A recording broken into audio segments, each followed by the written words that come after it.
Hola, bienvenidos a este video explicativo sobre la biología del desarrollo del sistema genital.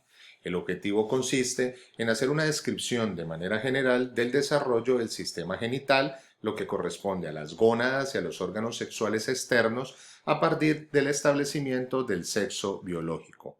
Al finalizar este video explicativo, los estudiantes estarán en capacidad de describir el desarrollo del sistema genital, específicamente el desarrollo de las gónadas, ovarios y testículos y los órganos sexuales externos, que para el caso de la mujer serán los labios mayores, los labios menores y el clítoris, que constituyen la vulva, y la rima vaginal o apertura vaginal, y en el caso del hombre, el pene y el escroto.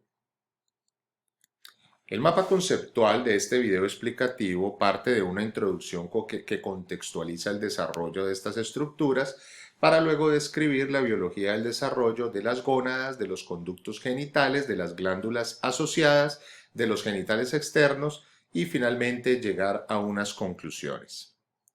Recordemos entonces que desde el punto de vista funcional, el aparato urogenital se encuentra constituido por un componente o aparato urinario, que es la vía excretora, constituida por los riñones, los uréteres, la vejiga y la uretra, que ya trabajamos en otro video explicativo, y por el aparato genital, que cumple funciones reproductivas, que vamos a trabajar en este video explicativo.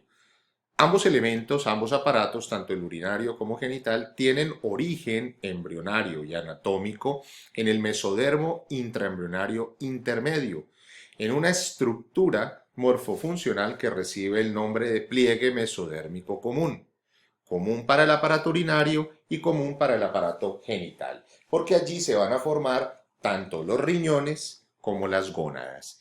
Este pliegue mesodérmico común, una vez plegado el embrión, se ubica o se posiciona hacia la parte posterior de la cavidad abdominal. Por esto esas estructuras se definen como órganos retroperitoneales.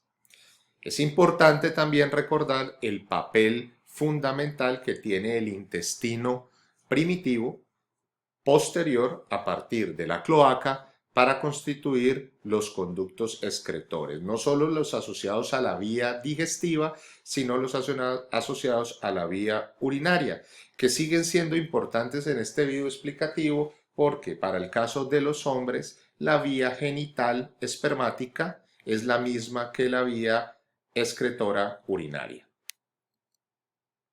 Entonces recordemos que en la tercera semana de desarrollo el disco germinativo embrionario trilaminar se encuentra constituido por los tres tejidos embrionarios, ectodermo, endodermo y mesodermo, y que ese mesodermo se va a segmentar al lado y lado de la notocorda y del tubo neural en tres componentes: el mesodermo paraxial, que va a conformar los somitas; el mesodermo intermedio, que va a constituir el pliegue mesodérmico común; y el mesodermo lateral, al que se le va a formar el celoma intraembrionario, que va a dividir ese mesodermo en dos hojas: una hoja somática o somatopleura, que va a estar relacionada con el ectodermo, y una hoja esplágnica o esplagnopleura, que está asociada al endodermo. De allí que todos los órganos viscerales que deriven del intestino primitivo, que está formado por endodermo, estén revestidos por una capa de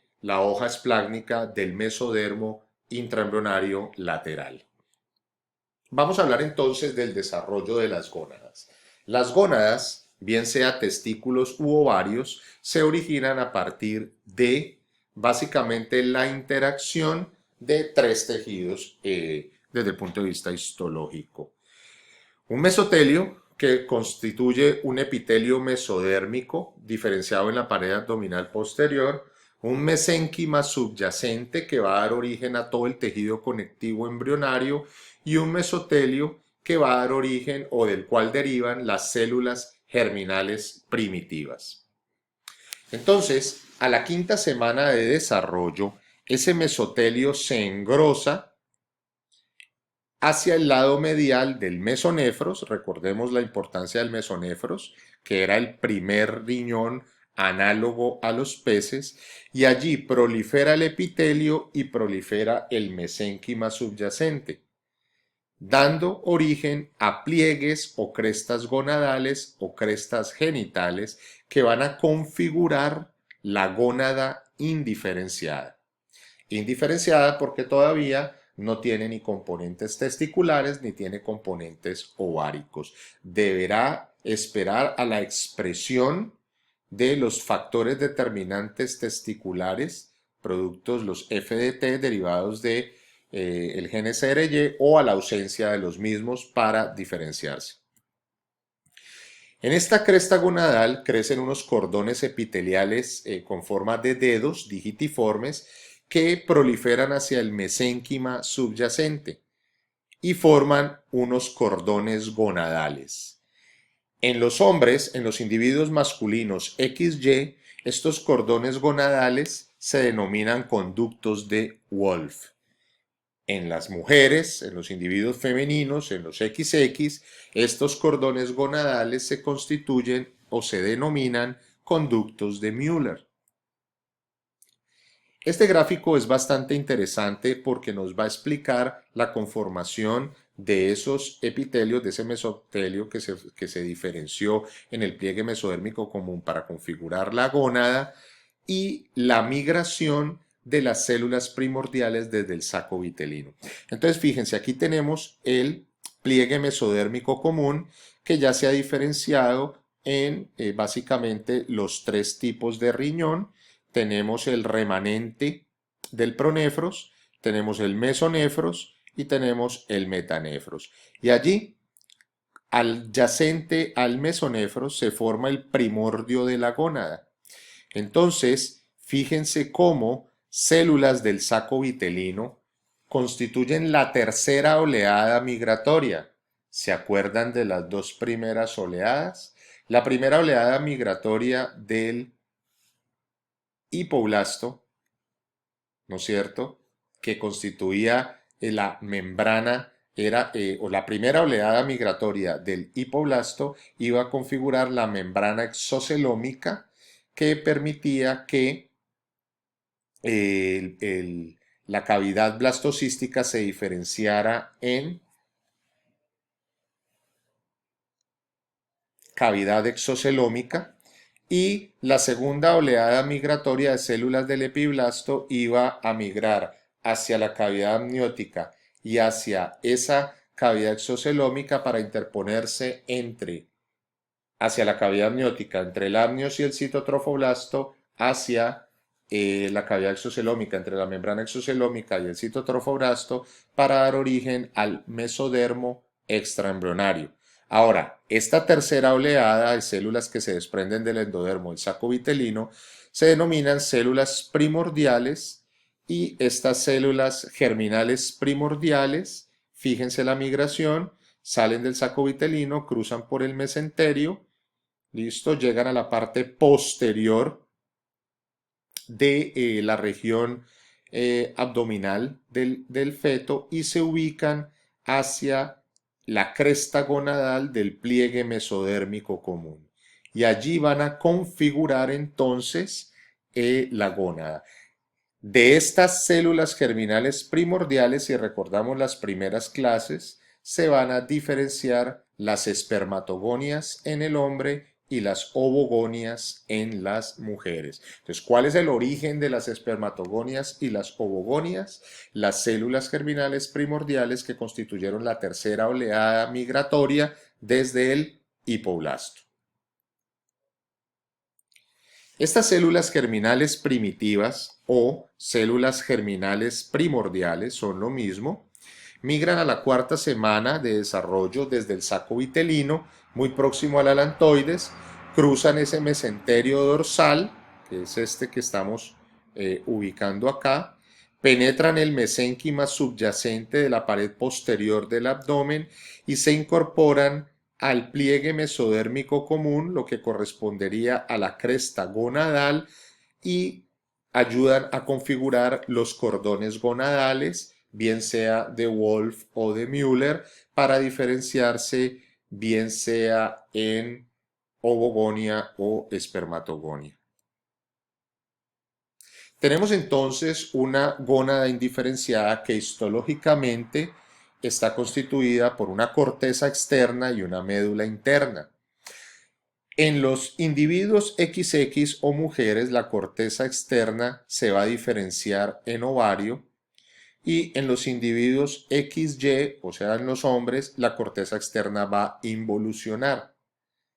Para la médula interna, en los individuos XY, o sea, hombres, se va a diferenciar en testículo y para los individuos XX, o sea, mujer, esta va a involucionar. De esta manera, la gónada diferenciada se va a diferenciar o a testículo o se va a diferenciar a ovario. Hablemos entonces de la configuración del testículo. La diferenciación de la gónada indiferenciada a testículo está dada por la expresión de los factores determinantes testiculares o FDT sintetizados bajo la regulación del gen SRY que está presente en el cromosoma Y. Entonces, ante la presencia de los factores determinantes testiculares, los cordones gonadales de Wolff se van a condensar. Estos cordones gonadales de Wolff van a dar origen a los cordones seminíferos que se expanden hacia la médula. De esta manera, como habíamos dicho antes, en los individuos XY lo que prolifera es la médula para diferenciar el testículo. Allí también estos cordones seminíferos se van a ramificar, se van a anastosomar entre sí y van a formar la rete testis, que es un componente testicular. Entonces podemos observar acá el pliegue mesodérmico común, lo que corresponde a la cresta gonadal, donde se forma la gónada indiferenciada, y vemos que en presencia de FDT prolifera la médula e involuciona la corteza, y es decir, los cordones gonadales de Wolff se condensan y forman los cordones seminíferos, que se expanden, se ramifican, se contornean y se anastomosan para formar la rete testis. También se va a formar una estructura que se denomina la túnica albugínea, que es una cápsula fibrosa que va a separar a los cordones seminíferos del epitelio superficial que se pierde al degradarse la corteza. El testículo en la pubertad sufre un cambio ante la subida de testosterona. Los túbulos seminíferos que están cerrados se ahuecan y configuran sus luces. De esta manera se diferencian y cumplen funciones las células de Sertoli, que ya reconocemos como las células sustentaculares derivadas del epitelio testicular, las células intersticiales de Leydig derivadas del mesénquima original de las crestas gonadales y las espermatogonias, que son las células espermáticas primitivas derivadas de las células germinales primitivas. ¿Recuerdan cuáles eran las funciones de Sertoli? Sostén, nutricional, físico y metabólico a las células espermáticas primitivas y todo el producto de su diferenciación, producto de la espermatogénesis. Se ubican en los túbulos seminíferos. ¿Recuerdan la función de las células de Leydig? Síntesis de testosterona. Se encuentra en el intersticio testicular. Y recordemos las funciones de las espermatogonias, que es la diferenciación a través de la espermatogénesis para configurar el espermatozoide, que es el gameto masculino. El conducto del epidídimo, recordemos que el epidídimo era la estructura donde se almacenaban los espermatozoides una vez finalizada la fase espermatogónica. Se forma porque se continúa la rete testis con el conducto mesonéfrico que va a dar origen entonces también a los conductillos eferentes. Gracias entonces a la expresión del factor determinante testicular es que la gónada indiferenciada se diferencia a testículo. Vuelvo, insisto, este factor determinante testicular es producido por el gen SRY o bajo la regulación del gen SRY que se encuentra en el cromosoma Y. Entonces el testículo en desarrollo se separa del mesonefros, o sea, estamos hablando del pliegue mesodérmico común, se separa del mesonefros y se suspende en su propio mesenterio, que se conoce con el nombre de mesorquio. Luego, los cordones seminíferos se van a ir diferenciando en túbulos seminíferos, túbulos rectos y red de testis, como ya se expresó. Hablemos ahora entonces de los ovarios. Aparecen en la 10ª semana y en este caso los cordones gonadales no se hacen prominentes. Listo, no se extienden hacia la médula y finalmente estos cordones gonadales o de Wolff se van a degenerar. Es decir, en los ovarios, ante la ausencia de FDT por no tener SRY, por no tener cromosoma Y, involuciona la médula y por el contrario proliferan los cordones corticales de Müller, que se extienden desde el epitelio, ese mesotelio que mencionábamos, hacia el mesénquima subyacente, además de incorporar las células germinales primitivas. Allí se van a formar los folículos primitivos a partir de esos cordones corticales de Müller que se rompieron en grupos celulares aislados, y al interior de estos folículos primitivos van a quedar una ovogonia que se deriva de las células germinales primitivas. De esta manera definimos entonces estos folículos primordiales como un conjunto de células foliculares que rodean una célula germinativa u ovogonia. Serán estos folículos los que sufran los procesos de foliculogénesis que están asociados al ciclo reproductor femenino que ya trabajamos al inicio del curso.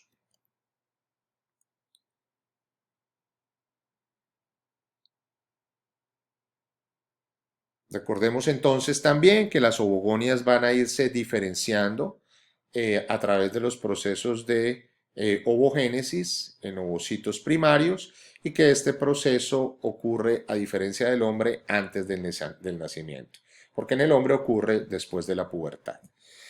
Del epitelio superficial del ovárico podemos decir que se constituye un epitelio germinal donde hay una monocapa de células que rodea las ovogonias. Estas son las células foliculares, que se continúa con el mesotelio del peritoneo. En los ovarios, la túnica albugínea separa el epitelio superficial ovárico de los folículos de la corteza. Recuerden que en el testículo lo que sería el epitelio superficial testicular desaparece por la involución de la corteza. El ovario en desarrollo se va a separar del mesonefros a nivel del pliegue mesodérmico común y se va a suspender en su propio mesenterio, que recibe el nombre de mesoovario. Listo. Hablemos entonces ahora de los conductos genitales. Los conductos genitales o conductos mesonéfricos tienen el papel inicial de drenar la orina de los riñones mesonéfricos, es decir, los riñones transicionales análogos a anfibios y reptiles.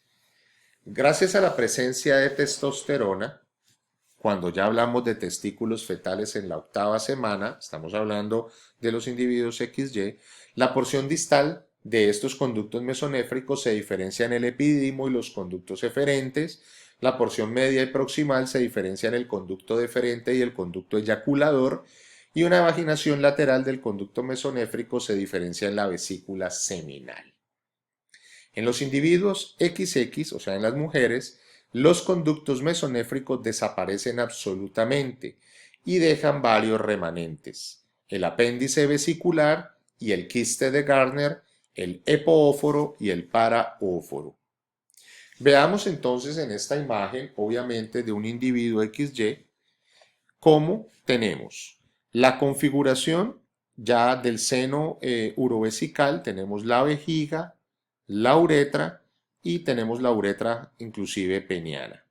Tenemos entonces el testículo y tenemos en rojo los derivados de los conductos mesonéfricos, correcto, que sería el epidídimo, el conducto deferente en todo su trayecto, correcto, y la vesícula seminal. Y derivado del conducto parametanéfrico tenemos el apéndice testicular, que es un remanente de este conducto paramesonéfrico que no tiene ninguna función.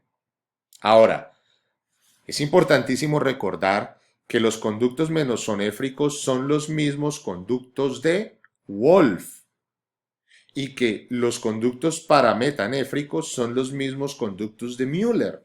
Por eso en los individuos XY o en el hombre, los conductos de Müller que se encontraban en la corteza involucionan, pero dejan este remanente, el apéndice testicular. Por el contrario, los conductos de Wolff, que son los conductos mesonéfricos de la médula, proliferan y me van a originar las estructuras que acabo de mencionar. Todo se resume entonces en este cuadro sinóptico bastante interesante. Tenemos la expresión de SRY a partir de el cromosoma Y en individuos masculinos. Esta expresión de SRY son los factores determinantes testiculares que regulan la diferenciación de órganos sexuales internos y externos. Entonces, por ejemplo, FDT hace que las células de Leydig produzcan testosterona para que se desarrollen los conductos de Wolff o mesonéfricos y den origen a los conductos eferentes, al epidimo, al conducto deferente y a las vesículas seminales. FDT hace que las células de Sertoli produzcan hormona antimülleriana que induce la regresión de los conductos de Müller o paramesonéfricos, dejando dos remanentes, el utrículo prostático y el apéndice del testículo. Y finalmente FDT hace que se produzca 5-alfa reductasa, que es una enzima que cataliza la conversión de testosterona en dihidrotestosterona, y esta dihidrotestosterona hace que se fusionen los pliegues del seno urogenital y se desarrolle el tubérculo genital, configurando los órganos sexuales externos, es decir, la uretra peniana, el pene y el escroto. Esto ya lo veremos más adelante. Ahora, de los conductos paramesonéfricos, y estoy hablando de individuos XX, estos se desarrollan lateral a las gónadas y van a dar el desarrollo del aparato reproductor femenino. Allí se forma el primordio útero vaginal, donde se fusionan ambos conductos paramesonéfricos formando más o menos una letra Y, donde se configura el útero y la parte superior de la vagina. También se forman las tubas uterinas de las porciones más cefálicas no fusionadas. Es decir, los que serían lo que constituyen estos dos elementos de la letra Y me van a formar las tubas uterinas, y lo que me configura este elemento de la letra Y me va a formar el útero y la parte superior de la vagina. En los individuos XY, en los hombres, ya habíamos manifestado que los conductos paramesonéfricos desaparecen y dejan como remanente el utrículo prostático y el apéndice testicular. Entonces veamos el aparato reproductor femenino. Vemos entonces que el seno urovesical se formó la vejiga y se formó la uretra, y vemos entonces cómo de los conductos parametanéfricos o de Müller se forma entonces la parte superior de la vagina, el útero y las tubas uterinas.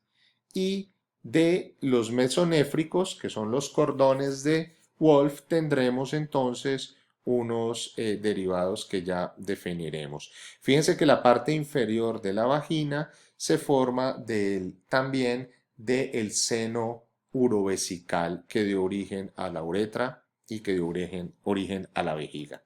Entonces este cuadro sinóptico sintetiza el desarrollo de toda esta vía genital de los individuos XX o de las mujeres. Al no haber cromosoma Y, no hay gen SRY, por tanto no hay expresión de FDT. Al no haber FDT no hay testosterona, y en ausencia de testosterona involucionan los conductos de Wolff, dejando los remanentes paraóforo y epóforo. Al no haber antimülleriana se desarrollan los conductos de Müller, que van a dar origen a las tubas uterinas, al útero y a la parte superior de la vagina. Y al no haber dihidrotestosterona, los pliegues del seno urogenital no se fusionan, el tubérculo genital no evoluciona y se forman los labios menores, el clítoris y los labios mayores. Esto lo veremos más adelante. Vamos a hablar entonces ahora del desarrollo de las glándulas. Básicamente estas glándulas se denominan parauretrales porque se forman como evaginaciones de la uretra. Entonces, la próstata se forma a partir de una evaginación endodérmica en lo denominado el segmento prostático de la uretra u uretra prostática, y esta evaginación se proyecta hacia el mesénquima subyacente. Allí este endodermo se diferencia en un epitelio glandular que forma un estroma denso y le da la característica glandular a la próstata, encargada de producir componentes que hacen parte del líquido seminal. Entonces tenemos acá del seno urovesical, tenemos la vejiga y tenemos la uretra. Este segmento que sale de la uretra cuando sale de la vejiga rápidamente va a constituir la uretra prostática, donde el endodermo prolifera, se proyecta y constituye la próstata. De esta manera hay un segmento de la uretra que recibe el nombre de uretra prostática que queda por dentro de la próstata. Recordemos la importancia que tiene otra de las funciones de la próstata es que en los hombres, al compartir la vía genital y urinaria, cuando vamos a eyacular, la próstata se contrae y ocluye la uretra prostática para que no miccionemos y quede permeable toda la uretra intramembranosa y peniana para que el semen pueda ser eyaculado. Las glándulas bulbouretrales también son proyecciones endodérmicas, evaginaciones de la uretra esponjosa o intramembranosa, y allí el epitelio glandular pues constituye también un estroma denso que se encarga de producir y excretar de forma exocrina hacia la uretra esponjosa componentes que contribuyen a la conformación del semen. En las mujeres tenemos dos tipos de glándulas, las glándulas ureterales y las glándulas paraureterales, que se conocen con el nombre de glándulas de Skene, que vendrían a ser las equivalentes a la próstata, y las glándulas vestibulares mayores o de Bartholin, que serían equivalentes a las glándulas bulbouretrales. Entonces, lo que tenemos allí, pues no tengo un gráfico específico para ello, es que en la uretra de la mujer, que es mucho más corta, antes de llegar al orificio ureteral externo, que está por debajo del clítoris, en la rima vaginal, apertura vaginal o meato vaginal, ese endodermo de la uretra se proyecta hacia el mesénquima subyacente y constituye estas glándulas. Estas glándulas quedarían ubicadas hacia la parte anterior de la pared anterior o ventral de la vagina.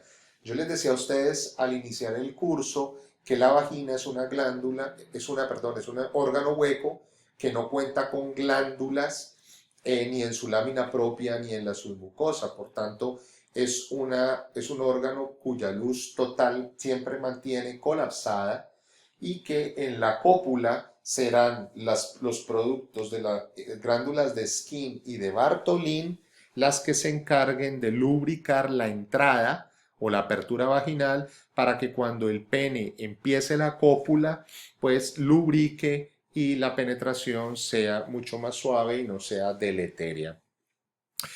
Algunas personas han denominado a la ubicación de estas glándulas el famoso punto G, y es que estas glándulas, dada su función, son abundantemente inervadas, pero no solo por fibras motoras, sino solo por fibras sensitivas. Entonces, a esta región de la vagina, que es un poco más rugosa y tortuosa, vuelvo y repito la pared anterior, se le ha denominado punto G porque parece ser que, dada la presencia habitual de estas terminaciones, resulta ser una zona bastante sensible durante la cópula, que tiene que ver entonces con el desarrollo del orgasmo femenino.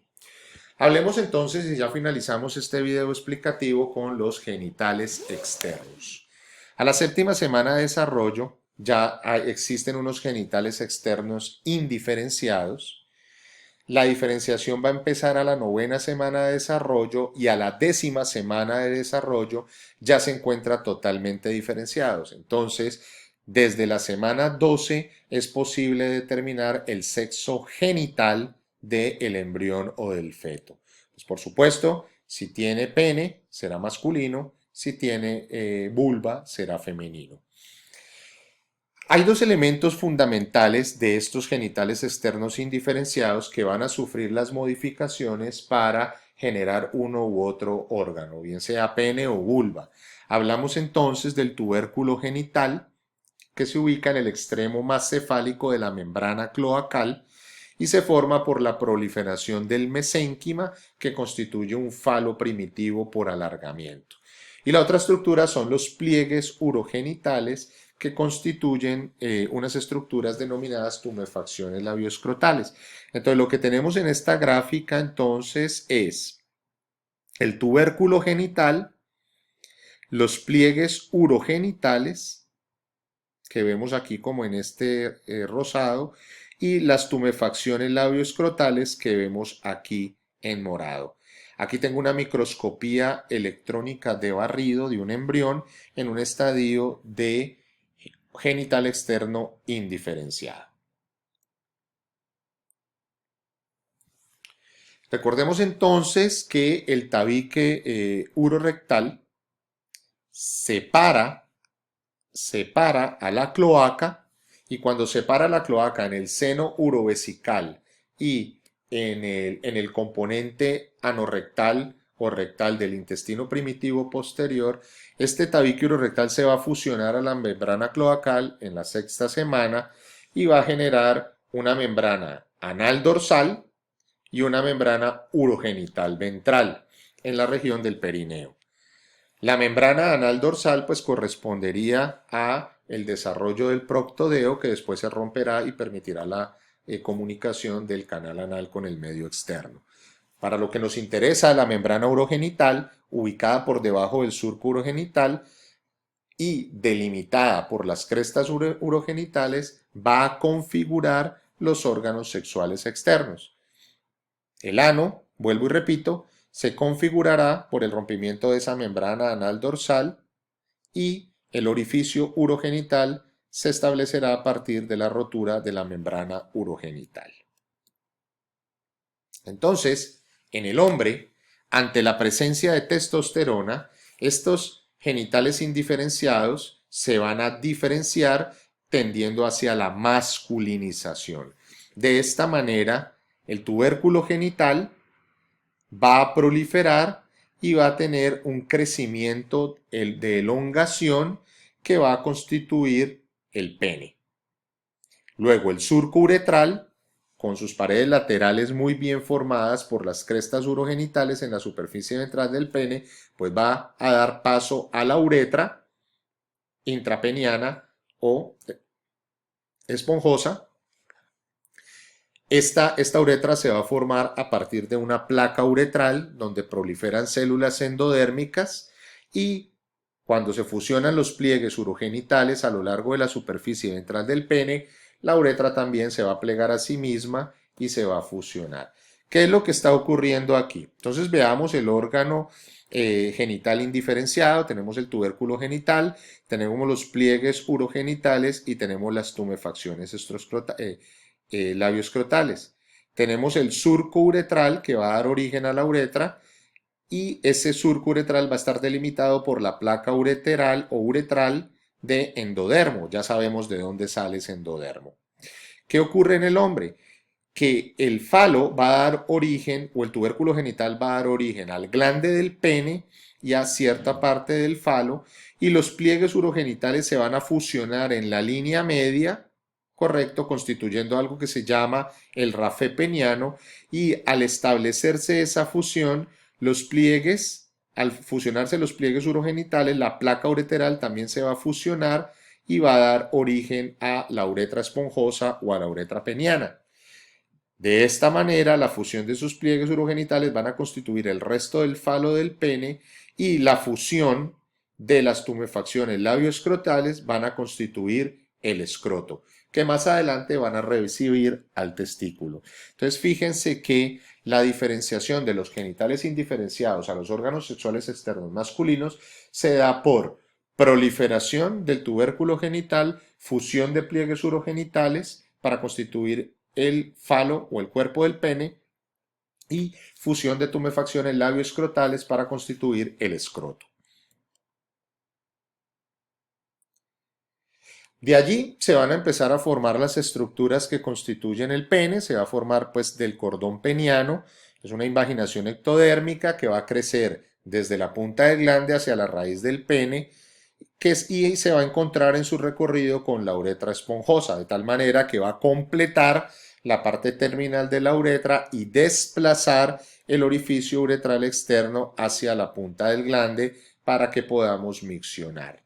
El prepucio, que es ese capuchón de piel típica que recubre el tubérculo peniano, que en este caso sería el glande del pene, se produce por una invaginación ectodérmica circular que se da a la 12ª semana en la periferia del glande, que se rompe y genera ese repliegue que recubre el glande para protegerlo. Ya dentro del punto de vista histológico, los cuerpos cavernosos y el cuerpo esponjoso, que son los que se llenan de sangre para favorecer para generar la erección del pene y favorecer la cópula, pues se diferencia a partir del mesénquima del falo, y ya habíamos definido que el escroto se produce por la fusión de las tumefacciones labioescrotales en la línea media.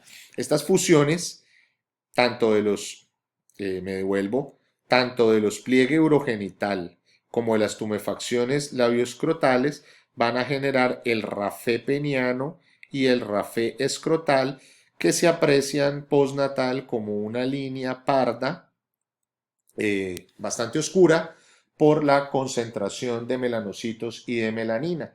Y ya habíamos mencionado en algún escenario que esta concentración de melanina está asociada y de melanocitos está asociada también a otras funciones por la vía de las catecolaminas y la serotonina, lo que hace que estos lugares sean considerados como zonas erógenas. Tanto el prepucio como el rafé peniano como el rafé escrotal. Entonces lo que vemos aquí es una microscopía electrónica de barrido de los órganos sexuales externos de un hombre formándose. Entonces miren, ya el tubérculo genital proliferó y tenemos el glande, tenemos los pliegues urogenitales fusionándose y tenemos las tumefacciones labioescrotales que ya van a empezar a descender para fusionarse en la base del pene, y acá tenemos la región anal y tenemos el ano. Entonces fíjense cómo la uretra se separó del ano a través de esta estructura que proviene del tabique urorectal que separó la cloaca en el seno urovesical y en el componente rectal y canal anal del intestino primitivo posterior. Lo que quedaría faltando en el hombre sería el descenso testicular. A la semana 26 los testículos empiezan a descender. Ellos ya habíamos dicho que eran retroperitoneales, entonces empiezan a descender por fuera desde la pared abdominal posterior. Luego llegan anillos inguinales profundos, van aumentando de tamaño. Tras la atrofia del mesonefros y su posterior diferenciación, se facilita el movimiento caudal a lo largo de la pared abdominal. Luego la atrofia de los conductos paramesonéfricos o de Müller posibilitan el movimiento transabdominal hasta anillos inguinales profundos, y finalmente, tras el crecimiento del proceso vaginal que va a generar la túnica vaginal, estoy hablando de hombres, es correcto este nombre, hay una orientación a través del conducto inguinal hacia el escroto.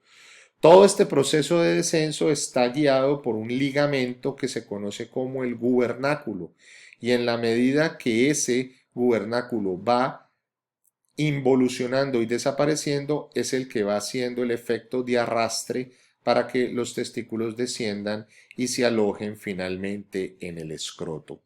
Y ya sabemos cuál es la importancia de que los testículos salgan de su ubicación retroperitoneal, está asociada con temperatura y con la espermatogénesis.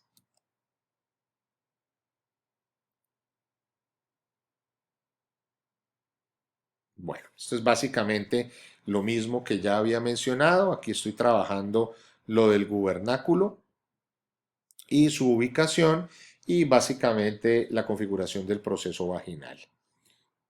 Hablemos entonces ahora de los genitales externos femeninos. En la mujer, el desarrollo de los genitales indiferenciados se asocia a la producción de estrógenos desde la placenta y desde los ovarios fetales.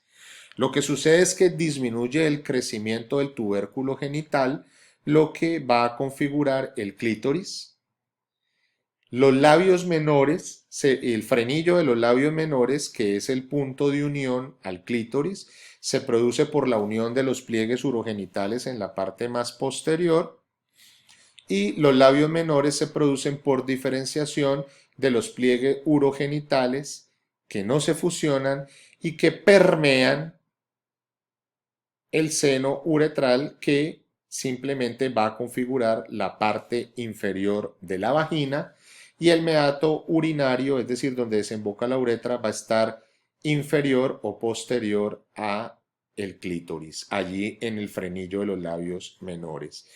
Los labios mayores, la comisura labial posterior, perdón, se va a producir por la fusión de los pliegues labioscrotales en la parte posterior, básicamente con la región perianal. Y finalmente, las tumefacciones labioscrotales no se van a fusionar y van a constituir los labios mayores que sí proliferan y aumentan de tamaño para cubrir y proteger al clítoris y a los labios menores.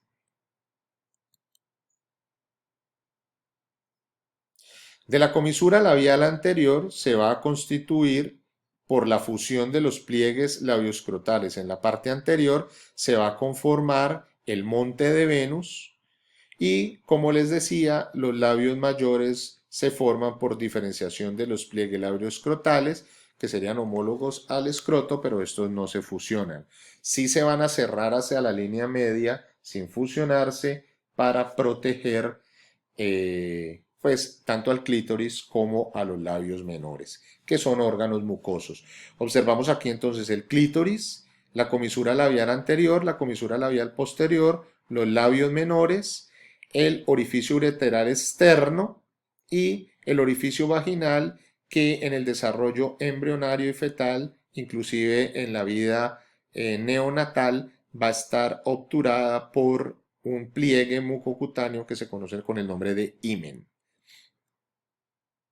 Aquí es importante verificar que el himen no esté tapando el orificio uretal externo, lo que impediría la micción del neonato y podría generar complicaciones como infecciones.